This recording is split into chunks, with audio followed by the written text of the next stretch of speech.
Hello everyone and welcome back. My name is Dustinkreis and today we're going to do a game discussion. We're going to talk about this game right here, Castlevania Portrait of Ruin for the Nintendo DS. Almost said 3DS there.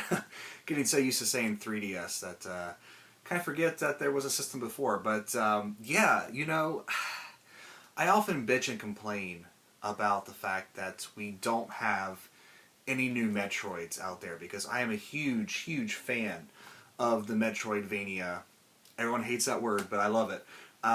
Style of gameplay. I love exploring these 2D worlds and just the sprite work and how much detail goes into it and just the adventure itself. So in bitching about that, I completely forgot. I have all these Castlevania games to play. So I picked this one because I have Dawn of Sorrow also, but I have not played the game. Dawn of Sorrow is a sequel to a GBA game, and I have that coming in the mail. So I decided to play this one because it's not a sequel to another game, and I absolutely love this. The storyline, you play as Jonathan Morris, which the Castlevania, I'm not a huge Castlevania fan as far as the lore goes. Gameplay-wise, I love that Metroidvania style, but as far as the lore goes, I'm not very steeped in it. And you play as Jonathan Morris, who is not a Belmont, but he's one of these other families that can also inherit the power of the whip, the vampire killer whip. And yeah, you know, it's one of those stories. Again, this takes place, I believe, in World War II era. I believe that's right. The storyline for Castlevania is, I mean, Zelda, it makes much more sense than the timeline for Castlevania. Because, you know, Dracula's only supposed to come back, what, every 100 years or something, but yet there's been so many Castlevania games, he just keeps coming back, and, you know, for various ridiculous reasons, people are just always trying to resurrect him. So, trying to make sense of the storyline as a whole, where this fits in the series, I'm not going to be able to do that because it's too much for me to try to keep all that shit straight. But as far as the storyline goes, it did keep me kind of involved. It was kind of cool how this game kind of has a faint boss. And what I mean by that, it's kind of like Dr. Cossack in Mega Man 4, and then you go find out, oh, Dr. Wily's behind it. Spoilers, Dr. Wily's behind Mega Man 4. Sorry. But, yeah, you know, it was a good storyline. It kept me kind of going. But that's not why I played these types of games, because Super Metroid had a very bare-bones story, and it really let your mind kind of make your own story. And that's kind of how I approach this game as well. I like what they did with it, but then again, this is not going to be something that sticks with me. I'm not going to sit back and think, man, the story to Portrait of Ruin was fantastic.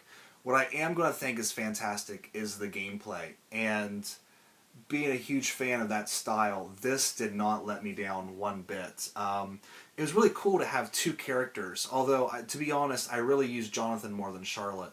But there were some situations where Charlotte dealt more damage and was just a better character to use.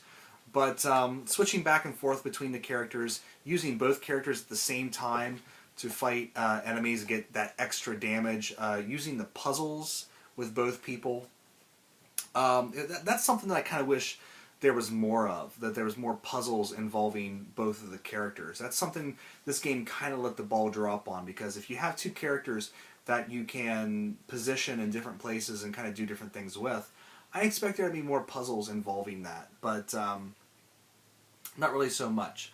One of the great things about this game is the dual crush, which allows you to use a really powerful spell. And if you get the greatest five, the final boss is going to be just a complete pushover. I didn't 100% this game. It really it irks me that the castle map is 99.5. I missed something. There's something in there I missed, and I don't know what it is. But all the different portraits that you have to go to, because that's kind of a different thing about this kind of game. The castle is kind of a hub world where you have to explore it, but you also find these different portraits around where you enter different worlds. And all the worlds that I entered through the portraits. I've 100%ed. It's just there's 0.5% of the castle, and it really bugs me. But I'm gonna let it go. I'm an adult. I can let it go. But yeah, you know, I love filling in the map. I love finding the secrets in this game. Which, yes, I did use a guide. Who cares? You know, I wanted to see everything this game had to offer, and if I had to use a guide to do it, fuck off. I don't care. But one of the great things, or not great things, there is one world in this game that actually absolutely, it almost made me break my DS, and that is, I don't know if I can remember, Nation of Fools and Burnt Paradise, because you kind of go through an initial set of portraits, and then later in the game you go through 4 more, and they're basically kind of palette swaps, and the maps rearrange a bit of the first 4. It's kind of, you know, the same theme, like there's an Egyptian theme. The thing with Burnt Paradise and Nation of Fools, it's based on a circus or a carnival, and the stages are all topsy-turvy, upside down, and there's not really like hard monsters to fight in these stages.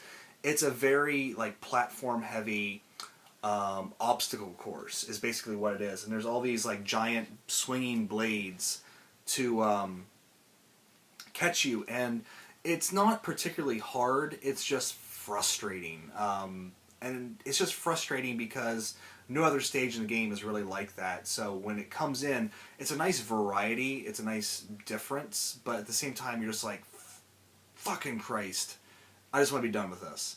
And then you have to go back to 100% the map if you're like me and find the secrets, and you're just... And then there's quests. There's this character in the game called Wind, or Eric, who gives you quests to get more powerful items and more experience and more health and magic and things like that. And he'll send you back there, and you're like, fuck, I don't want to be here. I don't want to be here. This place sucks. But you get through it, and you force yourself through it, and because the game is that good. I got sidetracked, and there was something else I was going to talk about the gameplay. Oh, the sub-weapons. I really like how they did the sub-weapons in this game. You have all of them at your disposal. You can just equip them as normal items. That's something a bit different for me because the sub-weapons were always something that got swapped out whenever you picked up a new one. I'm used to the NES Castlevanias, and I'm used to... I think the same thing is in Symphony of the Night, that you swap them whenever you pick up a new one. I haven't played a lot of these... I haven't played hardly any of these portable ones. I played Circle of the Moon when it came out back in the day, but that game is so hard to see. I actually want to re-buy it, because I wonder if it'd work better on the GBA player on the GameCube, if it'd be brighter. I need to re-buy that game. And I have Harmony of Dissonance, which I actually really like. I need to sit down and finally beat that game. So I'm going to be starting that over sometime soon, because Metroidvania games, I love them. I absolutely love them. And the fact that I have all these Castlevania games, and I've never beat Symphony of the Night. I have Rondo of Blood on, and that's not really a Metroidvania one. It's more of one of the more linear ones. But I have all these Castlevania games. I need to fucking play them. This is going to be great. I'm actually really excited because I have all these... Oh, I'm just so excited. Where was I at? Talking about the gameplay. If you played a Castlevania game, especially if you played like Symphony of the Night or Harmony of Dissonance or any of those GBA ones, you know what to expect from this. There's really no big surprises. They kind of swap things around a little bit and put a little new spin on things, but really, it's that tried and true Castlevania gameplay that you know and love.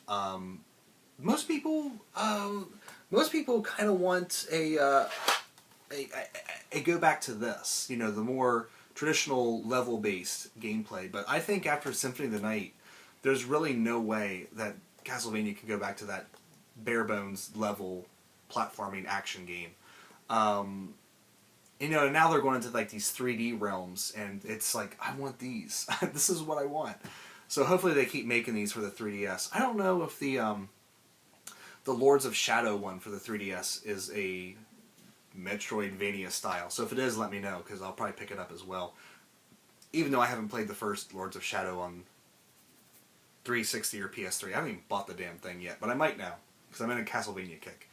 The music is gorgeous. It's not symphonic or anything like that, but if you're like me and you have an affinity for like 16-bit era and 32-bit era music, you're gonna love this. There's some tracks on here that just are fucking gorgeous. Really good music, really good sound design. One thing on the graphics I did forget to talk about is like all the creepy little shit that happens in the background. And specifically, I'm thinking about the Dark Academy, where you're just running down a hallway, and then on the background, it's just in one spot too. That's what makes it really cool. In the background, you start seeing all these bloody handprints following you. It's just these little background things that make the Castlevania games. I almost said Metroid. The Castlevania games really awesome. You really have to pay attention to what's going on in the background. But anyway, yeah, the music phenomenal, absolutely phenomenal. I'm so happy I played this. And finally, the graphics.